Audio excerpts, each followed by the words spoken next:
here it is. The representation of every high-scoring fantasy player per season since 1947. Why from 1947, you ask? Because when I mulled through the data, there were no particularly statistically significant performances before that year that warranted me spending mine and your time covering 3 yards in a cloud of dust football. However, even starting from 1947 may have been a little much to determine the best fantasy performances in history. As you can see, from 1947 to 1960, there was only one player that scored over the 300-point threshold, a feat 20 players accomplished in 2018. So it's pretty common in today's NFL landscape. I guess I should include how I'm calculating these scores. I chose to do PPR scoring format because it seems to be the most popular format for leagues in 2019. And the standard format would certainly put many wide receivers out of the running for the greatest fantasy season of all time. Also, who just doesn't like more points? Therefore, my scorecard breaks down like this. 1 point per 25 yards passing, 4 points for a passing touchdown, 1 point per 10 yards rushing, 6 points for a rushing touchdown, 1 point per reception, 1 point per 10 yards receiving, 6 points per receiving touchdown, 2 points for a 2-point conversion, -2 for a fumble lost, -1 for a fumble recovered by the player's own team, and -2 points per interception. With all this, I get the totals for each player per season. Also, all the statistical information used to calculate this was pulled from ProFootballReference.com. Now, let's get back to 1947. So yeah, 1947 to 1960 was pretty doo-doo. Only one player amassed over 300 points, and that was Elroy Hirsch, a man known as Crazy Legs. For, his crazy legs. In 1951, he scored 316.8 points, while racking up 66 receptions, 1,495 yards, and 7 touchdowns. Which honestly is pretty ballin', considering this guy played in the 50s where cigarettes were claimed to be good for your health. One of the reasons quarterbacks did not perform well fantasy-wise during this time period was the lack of tutties and the amounts of picks they threw. The average interceptions thrown by the top passer in each year from 1947 to 1960 was 19.5. For comparison, the average interceptions thrown in 2018 by quarterbacks that attempted more than 100 passes was 9.8. Needless to say, dudes were throwing picks everywhere. There was one particularly cool stat in 1960, however, when a man named Paul Hornung, a running back, took home the fantasy points title for that year. And the only reason for his victory was that he was also a kicker. 1960 was also the first year that the NFL's new rival, the AFL, began league play. Since the NFL and AFL would eventually merge at the end of the decade, I decided to compare stats from both leagues to find out who was each season's fantasy champion. George Blanda was the first AFL player to win the award, when, in 1961, he became the highest scoring fantasy player up until that point. He had a similar strategy as his predecessor in 1960. Along with being the quarterback for the Oilers, he was also the place kicker. He put up some nasty numbers as QB, throwing for 3,330 yards and 36 touchdowns. But it was his kicking that allowed him to rack up so many fantasy points, adding 101 points to his overall total. Just imagine if you could effectively have 2 starting quarterbacks play for your team at once. Putting Blanda at kicker and watching him go for a season average that year 23.8 points per game to just destroy your opponents is pretty much a cheat code. Oh, and also he did it in only 14 games, as the NFL wouldn't change to 16 games in a season until 1978. So every performance until then was done in only 14 games. However, George would not stay on top for long, as the next year he threw 42 interceptions. Yeah, 42. Obviously, that's absolute garbage, and would get the all-time garbage award for most interceptions thrown in a single season ever. Oh yeah, And you know that guy named Elroy Hirsch who had 1,500 yards in his 1951 season? Yeah, he did that in only 12 games. If he would have replicated that performance over the course of 16 games, he would be the all-time single-season leader in receiving yards with 1,993, and second on the list in receiving touchdowns with 22, tied with the great Jerry Rice. Really, the more I look at this, I'm really liking the guy from 1951. Alright, back to 1961. This was a big year for fantasy, because along with George Blanda's fantasy breakout, it also harbored the highest fantasy scoring total by a player in a single game. It was a cold, cold game in December, when Billy Cannon lit up the mediocre, but not helpless 7-5 New York Titans. He amassed 216 yards on the ground, with 3 rushing touchdowns, and 114 yards through the air, with 2 more touchdowns on just 5 receptions, bringing his overall point total to 68 points. Dude was busting heads and cashing checks on his way to the greatest single game fantasy performance ever.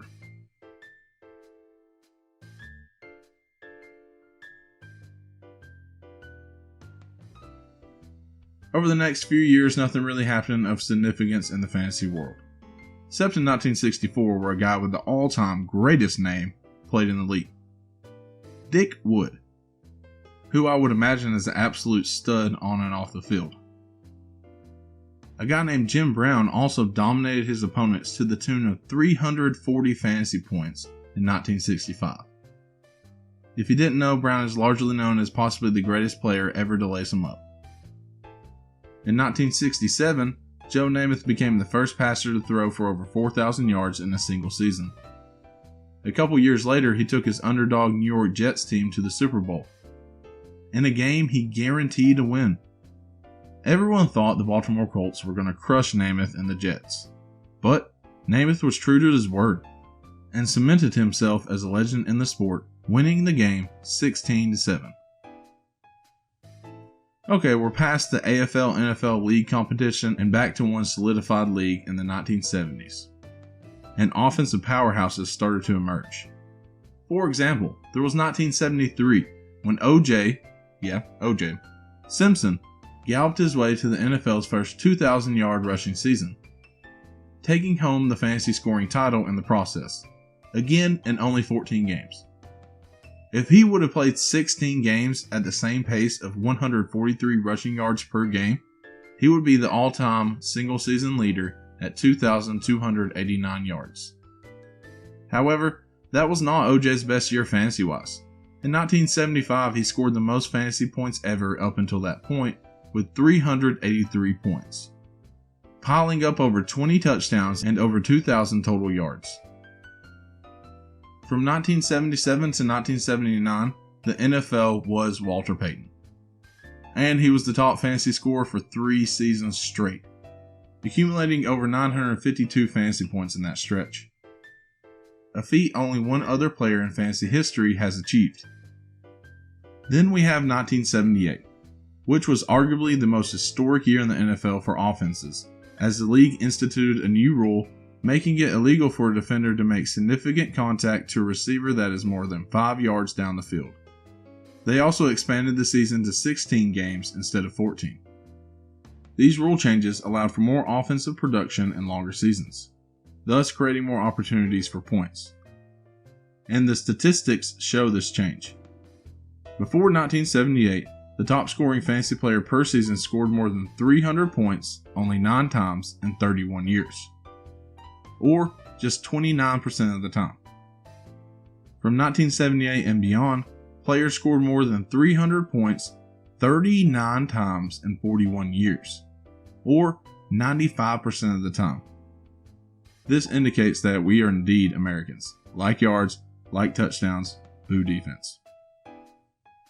Moving on, in 1981, Dan Fouts threw for the most passing yards ever up until that point, with 4,802 yards. But it still wasn't enough to defeat William Andrews for the fantasy championship, who gained over 2,000 yards combined on 81 receptions. 1984 was also a big year for offense in the NFL. Dan Marino became the first QB ever to pass for 5,000 yards, while also throwing for 48 tubs, which was the all-time record up until that point, a record that would last for 20 years. This was also the same season a man named Eric Dickerson broke the all-time single-season rushing yards record with 2,105 yards. That's 131.6 rushing yards per game. Still lower than OJ technically, but impressive nonetheless. And despite all this history that was being made in 1984, a man named James Wilder was the top scoring fantasy player of that season, at least in PPR, with 380 points. Granted, he did have over 2,000 yards combined between rushing and receiving, and an absurd 85 receptions for a running back. In 1985, Roger Craig had a legendary season, receiving over 1,000 yards and rushing for over 1,000, making him the first to ever do so, and one of only 2 players to ever accomplish this feat. This historic season garnered 383 points. 2 years later, Jerry Rice toppled the receiving touchdowns record with 22, while also claiming the highest fantasy total for that year. Another 3 years later, Rice would join Billy Cannon in fantasy royalty, putting up one of the 2 greatest single-game fantasy performances of all time. He snagged 13 catches for 225 yards and 5 tutties, which equals 65.5 points. In 1995, Emmitt Smith broke the rushing TD record with 25, a record previously held by John Riggins when he turned in 24 in 1983. Smith also became the first fantasy player ever to eclipse the 400-point mark with 412.8 points.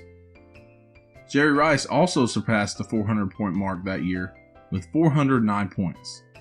The breaking of the 400-point threshold would set the stage for some seriously big-time fantasy performances in the future.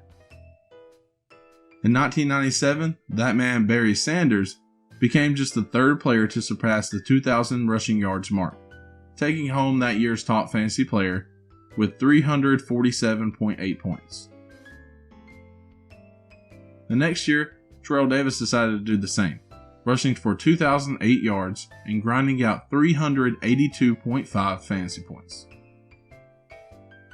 The turn of the millennium was upon the world, and Marshall Faulk was playing like it was the last time he would ever crucify defenses on the football field. He became just the 2nd player ever to receive 1,000 yards and rush for 1,000, which obviously put him as the top scoring player that year. In fact, he was just 0.1 points from cracking that 400-point threshold. He scored 399.9 in 1999. 9.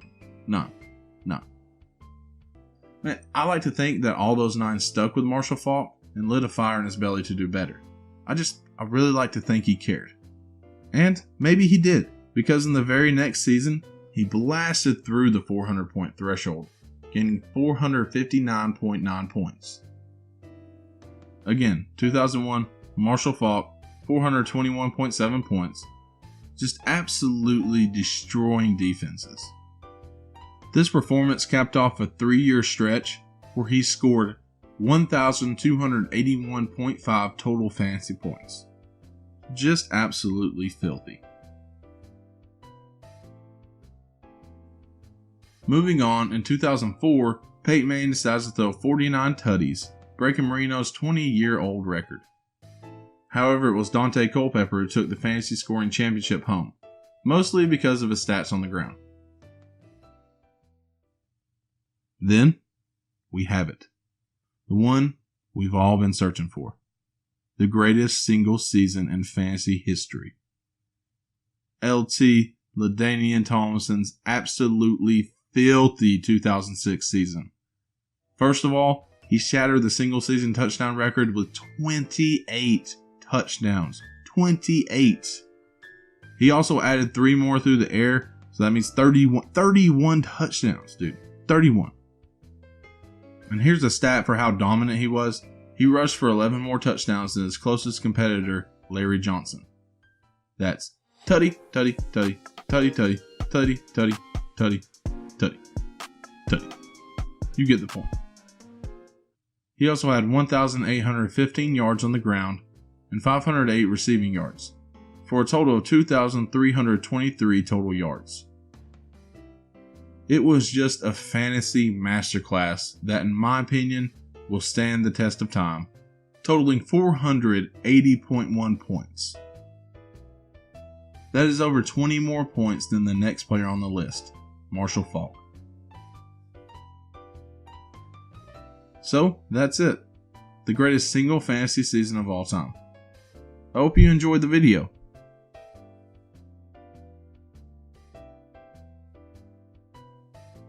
Nah, I'm just kidding. I'm going to cover the rest.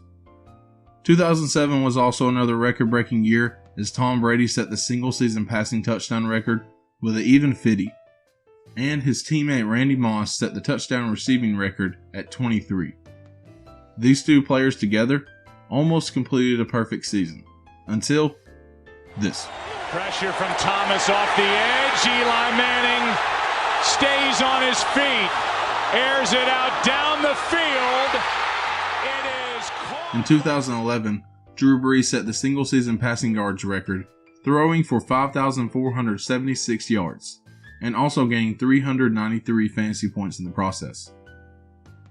The following year, Adrian Peterson became the last running back to gain over 2,000 yards on his way to a fantasy scoring title.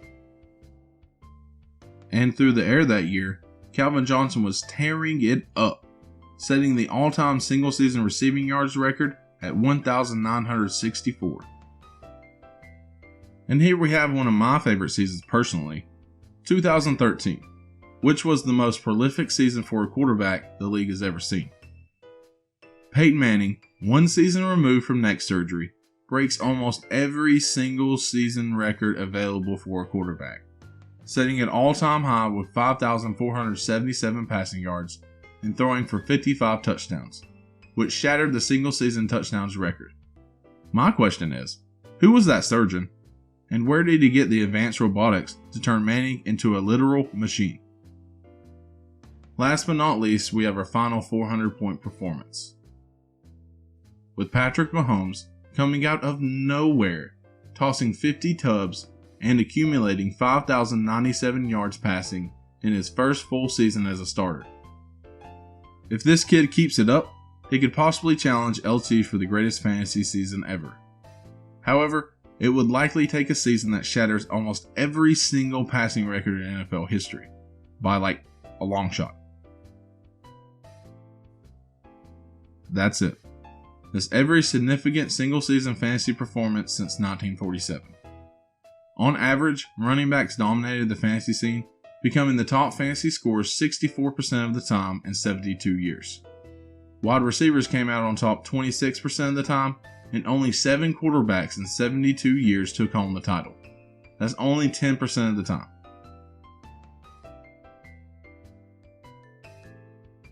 Needless to say, drafting a running back for the first pick is usually the right move. And remember, if it was your pipe-smoking grandpappy, he would take Elroy Hirsch by a million. Thanks for watching this video. This is my first of hopefully a long line of videos on this channel. So, just leave me a comment, tell me what you think, shoot me a like, and if you hate me, you can tell me all the things I did wrong. Also, subscribe to my channel for more videos. Or just don't.